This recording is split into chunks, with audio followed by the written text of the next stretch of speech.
What do you think is the most interesting psychology phenomenon? Psychosomatic symptoms. How you can have all these physical complaints or symptoms, but physiologically there's nothing causing it. How things can literally be all in your head. Super interesting.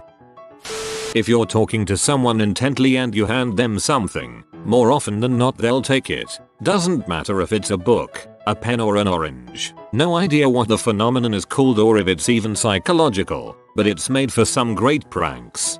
In the same vein, you can look straight up towards the sky in a public location, and everyone else around you will look up, too. That you're more likely to like someone if you think that person likes you. Makes sense. If you never felt anything for someone and they suddenly tell you that they like you, you start to consider liking them back. Childhood amnesia. The fact that up until a certain point you don't remember things. My first memory isn't until I was 6. My wife's is when she was 2. Hers seem to be emotionally based, so they're sparse and fleeting. Mine are like I just suddenly had a switch flipped, and there I was. You skipped your backstory. Locus of control. Lock basically is how you view control over your own life. People either have an internal lock where they believe they have the power to control their own lives, or an external lock where you believe everything in life comes from a source other than yourself. I got fired because my boss hates me. I was late because traffic, etc. Now, what's interesting is that studies have shown people with an internal lock find greater satisfaction and success in almost every aspect of life, except one. Being in a nursing home drives internal lock people crazy while external lock people thrive. While the nursing home bit is very fascinating, my grandmother did surprisingly well in a nursing home and I think this probably explains why. I know for a fact I would hate living in one. I find the call of the void an interesting phenomenon. It's that feeling you get when you stand on a high place and subconsciously think I could totally jump off right now, but you don't really want to and you don't actually jump. I experienced this multiple times on my most recent trip to Europe. I tried explaining this to a family member the other day. Almost every single time I'm in a moving car in the backseat, I think about opening the door. I would never actually do it, but the urge is so strong that I have to put my hand on the handle and pull it, with the door locked, of course. Seems relative.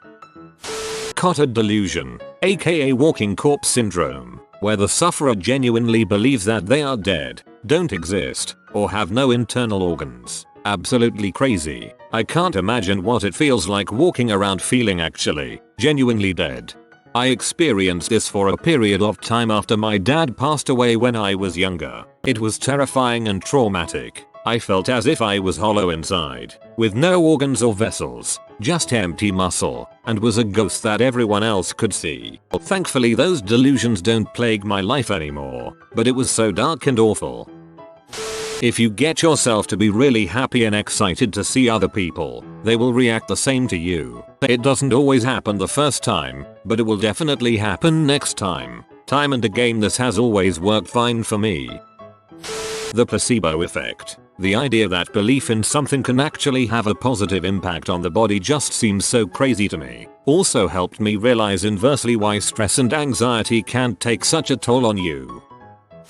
Déjà vu. To have such a strong feeling that an instance has happened before is crazy, like you experienced it in the past, or dreamed of it. The other vus are fascinating too. Presque vu is when something is on the tip of your tongue but you can't remember it. Jamais vu is when something familiar seems unfamiliar. It's the opposite of déjà vu. How I can have a surprise in my dream, like something will happen and I'll be confused about it, then someone will explain it by giving new information, and then it makes sense. But all of this is created by my own brain while I'm dreaming. How can I reveal new information to myself to explain something? Denial. The many answers to evade the truth are very creative. Denial is rooted in perception of threat. If you manage to convey the same words in a way that doesn't make it as a threat, you'll shave off most of it. Playing. When two animals play with each other, they both communicate aggression. They show fangs, claws, they bite, they go for the neck. etc. Everything about it should communicate danger, but they never feel endangered, even when one animal accidentally hurts another. This happens even when animals are playing with animals they have barely known for some time. It blows my mind how the right context completely transforms all the communication between animals who play. My understanding is that dogs have little pauses throughout a play fight that confirms it's just playing, and that dogs get so riled up when humans play fight because they sometimes can't tell when it's for real. Dissociative disorders. A dissociative disorder is a mental disorder that involves experiencing a disconnection and lack of continuity between thoughts, memories, surroundings, actions and identity. People with dissociative disorders escape reality in ways that are involuntary and unhealthy and cause problems with functioning in everyday life. This was me in school as a result of early childhood trauma. I used to write texts in which I wondered what was going on and why things were like that, like a movie that you're watching but have no involvement in. I also used to have these kind of awake dreams and stressful situations where I would just space the frick out and have all these random thoughts and images that I was not in control of. How people who hate themselves hate people who like them. How laughter affects people. Laughter is basically the yin to stress is yang, which inspires me to make people laugh when I can, as I don't know what they're going through. Laughter increases things like dopamine, and can even help soothe physical pain sometimes. Even smiling, lifting the corners of your mouth, alone has positive effects on you, even if you force it. Why do people have favorites? Like a favorite color or a favorite flower?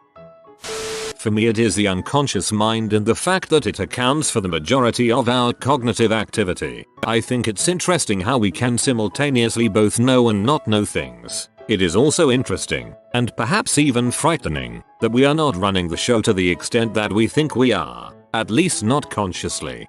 I like catching my unconscious mind making decisions for me. The one that I've catch the most is actually when to get up out of bed. You would think that is a decision that your conscious mind makes, but if you think about it soon after sitting up you'll realize you just kinda did it without actually deciding to get up. It's weird. Dreaming. Even though everyone does it, it's amazing that our minds create virtual realities for us nightly. If you can lucid dream, it can be more entertaining than any game technology has invented. I'm amazed at the number of people who freeze in a disastrous situation like a sinking ship. People who survive tragedies like that always report that there's not nearly the amount of panic and confusion that you'd expect. A lot of people freeze in place and simply can't move, even as the water is rising around them. Families have been split up in situations like this, where two of them can move, but the other three can't. Confirmation bias. The brain so actively tries not to see things it is fascinating. The gambler's fallacy. Specifically, how the same series of events can lead to two different conclusions. Assume you have a perfectly fair coin. You toss it 5 times and get 5 heads. You then ask 2 people what they think the 6th toss will be. Person A thinks that heads is obviously on a roll, so he bets on heads. Person B thinks that heads has happened too many times, which means that tails has to come up, so he bets on tails. They're both wrong. The odds of the 6th throw remain the same, regardless of what happened in the past. Note that this only works if the coin is fair. Sunk cost fallacy as well, where you have devoted so much time resources into something to where it makes it harder to just let go. For example, a long-term relationship you know is doomed. You're more likely to try and hang on to it due to all of the work you put in and the fear of losing all that progress. The Troxler effect. A psychological phenomenon where if one is put into a dimly lit room, then look at their self in the mirror for an extended period of time, they will see things in the mirror, but only the mirror. It is caused by the human brain being able to only experience so little at a time. There are things you aren't paying attention to and therefore don't experience. For instance, your blinking pattern or how the air feels. Your brain deems it irrelevant, so it just cuts them off to process other stuff. When in the dimly lit room looking at the mirror, your brain deems stuff in the mirror irrelevant and just simply removes it from your sight. But it still has to put something there, but because it's irrelevant and doesn't know what to put there, it tries its best to fill in that void, and in doing so, makes something weird happen. I am pretty sure there was an instance where someone tried this, and their mouth stretched out across their cheeks, The brain didn't know what to put on the cheeks because it was deemed irrelevant, so it tried to fill the gap and failed. One of the most popular cases of this would be Bloody Mary. This could also happen without a mirror. Ever just be in your room and out of the corner of your eye you see something looking at you, peeking around the door, but when you focus on it, nothing was there. That would be the Troxler effect. Folie à deux. That two people can have the same shared psychosis or better yet hallucinations is just insane. The transference there. As a psych major, this one gets me. Cute aggression. I always thought the link between cuteness and violent urges was ironic. Every time you see something extremely cute, something in your brain says I have to squeeze its little head off. Other languages than English have a term for this. I think it's known as nervio. We tend to hate people that have the same flaws and make the same mistakes as we do. The Baader-Meinhof effect, or frequency delusion. Like something because it seems unique. Well, now you will notice that everyone else has it too. You're welcome. Or like when you buy a make and model of car that you've never had before, and suddenly everywhere you go you keep seeing other people driving the same car. Or my friend who works as a nurse in a psych ward, and now almost everyone new she meets, she suspects them to have some sort of mental illness. She deals with mental illness every day at work, so now she sees the signs of it everywhere. False memories. How you can implant false memories in someone over time, and they believe they are real and their reactions are based on their own reality. This is actually a real problem when trying to solve bad traffic accidents. When people are in shock, even the questions by the police can make them think that something happened. The bystander effect. Everyone thinks they would help if something happens, but the effect says that the more people there are, the less someone is going to help. I'm going to psych nerd out a bit, since I did research on this phenomenon, but facial information processing errors associated with depression are super interesting. Folks with major depressive disorder, MDD, are actually way more likely than their peers to misidentify and selectively focus on emotional responses from other people. They have a much higher risk of misperceiving neutral faces as negative, and for missing facial cues that indicate positive information. At the same time, folks with MDD are also much better at noticing negative facial emotion indicators. Similarly, people with anxiety disorders tend to be much more likely to see neutral faces as angry. I find it really interesting because it shows how a mood disorder like depression is way more complex than we sometimes give it credit for. Information processing problems can be triggered by, and in turn reinforce, someone's depression. If we focus just on mood as our metric for what constitutes recovery, we miss some really interesting and potentially useful ways to provide treatment. Piblock or Arctic hysteria, which exists mostly among Inuit living in the Arctic region. Sufferers often become agitated, shouting and tearing off their clothes before running naked in the freezing temperatures. This continues for hours until they collapse and sleep. They have recovered by the time they wake up and may not remember the event. Interestingly, this illness also affects sled dogs and non-Inuit people. I heard people do this because the body cycles blood from the organs out to the skin to try and keep all areas of the body warm. Blood rushing to the skin, however, ironically makes a hot flush so bad that people strip off. Of course, I'm sure the freezing temperatures also F up the brain a little, encouraging seemingly irrational behavior. Capgras syndrome. It's a psychiatric disorder where you believe the people around you are imposters despite recognizing that they look, act, sound the same. It can come from a disconnect of the emotional brain regions and visual regions. I believe there are cases where a patient will overcome the imposter sensation by speaking on the phone with someone, so having no visual information. I've also seen it in people who suffer from schizophrenia. I suggest a read into it if you like abnormal sick. When you stare at a word in your language for a longish length of time and you start to think that it's spelled incorrectly or it isn't a word.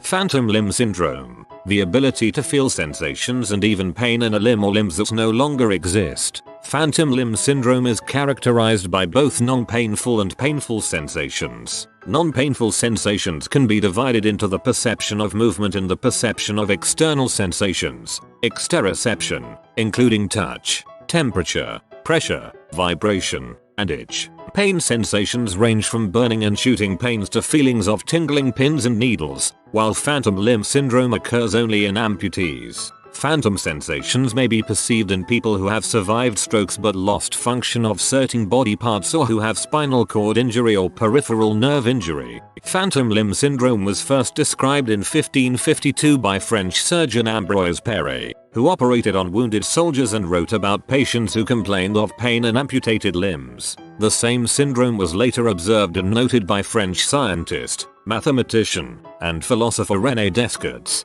German physician Aaron Lamos, Scottish anatomist Sir Charles Bell, and American physician Silas Weir Mitchell, who tended to wounded soldiers in Philadelphia during the American Civil War. Scottish physician William Porterfield wrote a first-hand account of phantom limb syndrome in the 18th century, following the amputation of one of his legs. He was the first person to consider sensory perception as the underlying phenomenon of the syndrome.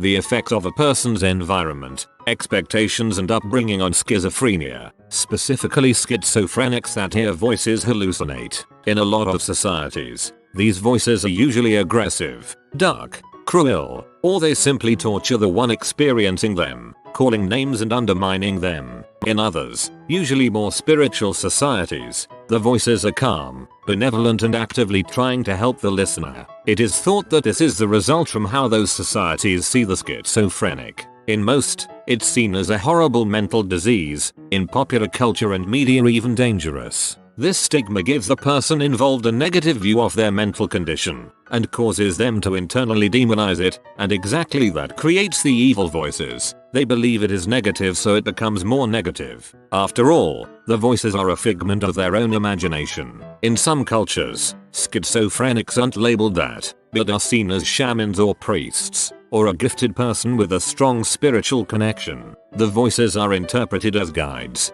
deceased ancestors, or even God self. They don't perceive it as an evil, so the voices do not become evil. The person hearing them doesn't suffer that much from it. Of course, feeling a sense of grandeur because of your mental state is also not a healthy thing, but for the one involved it is a better alternative than being tortured by voices, telling you you're trash or that you should do horrible things, or just screaming, making noise. It can be treated with antipsychotics, to a certain degree, but it would be lovely if one day we as a society could look at schizophrenia in a more healthy manner, so that those who have it aren't as plagued by it, because they have a more neutral view of it. I hope it is possible, someday.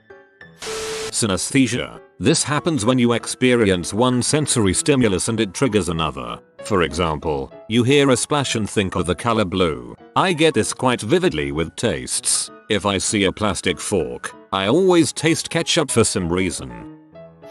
Hysterical pregnancies. The individual is so obsessed, convinced that they are pregnant that their body responds. They may miss periods, hold weight in their belly, swollen breasts that may even lactate. It's incredible. Cognitive dissonance. If our actions don't match up with our opinions, beliefs, wishes, etc., something will give and either our actions will change or our mindset will. Doesn't sound very interesting until you use this to hack your life in a sense. Ever heard of the law of attraction? It's kind of like this. The law of attraction claims that if you want something, just pretend like you already have it. Envision that you have it and you live it. Want to lose weight? Envision you at your ideal weight every night. Sounds like complete BS, and in a sense it is, but it applies to cognitive dissonance, and if you play your cards right it works. For me, I was a very shy person. I wanted to become talkative and get friends and guys. So, I would tell myself, I'm not shy. People love me. I have tons of friends. My beliefs did not match up with my actions. I wouldn't talk to people, but eventually something gave and I started to act in accordance to my beliefs. Either you will give up on pretending or you will become how you believe yourself to be. Something to think about. Law of attraction isn't a proven thing, but cognitive dissonance is. The amount that the words we use and think in changes how we act. People who speak Spanish are less likely to blame someone for dropping something, because the language is the thing was dropped rather than you dropped the thing. Australian Aborigines have no words for left, right, etc. Instead they use north, east, south, and west. As a result, they almost always know what direction they are facing, even inside buildings with no exterior view. It's interesting that your spoken language is also your brain's language. Dissociative fugues. They are pretty rare, but the idea of the brain just shutting down and allowing for reversible amnesia is so fascinating. There are documented cases of people disappearing for years at a time and starting whole new lives and not remembering anything about their past. Deindividuation. It's the loss of self-awareness in groups often attributed to mobs and how seemingly normal people can participate in illegal behavior such as riots and lynching. You have a decreased self-evaluation of your actions and it's as if the group shares the responsibility and not you for your actions. The repression of traumatic memories. It's so weird. Went through a rough time long time ago and self-harm was involved, apparently, because later on, I couldn't remember doing that to myself. The scars are there and maybe there's a very vague memory of a moment somewhere but nothing that will make me say yes, I remember when I did this. I'm not sure if it counts but sleep paralysis is really interesting to me. I've read it could be linked to mental health and other factors. I've dealt with this for over 20 years. When I'm under a lot of stress, it will affect me almost every night. The only relief I've found is taking sleep aids like Squil or Tylenol PM and wait till I'm struggling to keep my eyes open before I go lay down. I have to go from awake to sleep as quickly as possible to prevent it. How fans of opposing teams, from the same country, can hate each other with such passion. Hate that boils over to reasons completely unrelated to the teams or the sport itself. Furthermore, when the fan's team wins, the fan translates the team's success into personal gain, most often taking on a smug attitude. Head down to the Ole Miss vs Mississippi State game this year and you can cut the tension with a knife. Humans are tribal.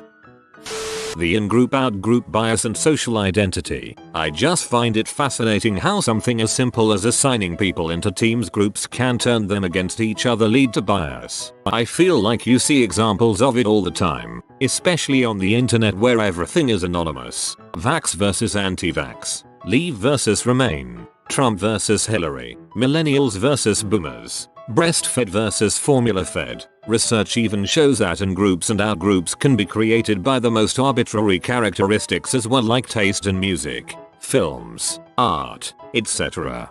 There are two kinds of people. People putting labels on others and dividing them into groups, and other people. Planning fallacy. We always believe that things will take less time than they do, even when we've done this activity before. It's very strange to me. LPT, if you're gonna be late, tell the person you're going to be later than you think you are. Hey, sorry boss, I'm gonna be 30 minutes late today. Then you show up 15 minutes late. Boss will be less annoyed because now it feels like you're early even though you're still late. Source: I was late often. You have been visited by the money cat like for good luck and fortune. If you are new to the channel, you can subscribe. I publish new videos every day. Until then, check another video, or don't. Either way, have a great day you magnificent people.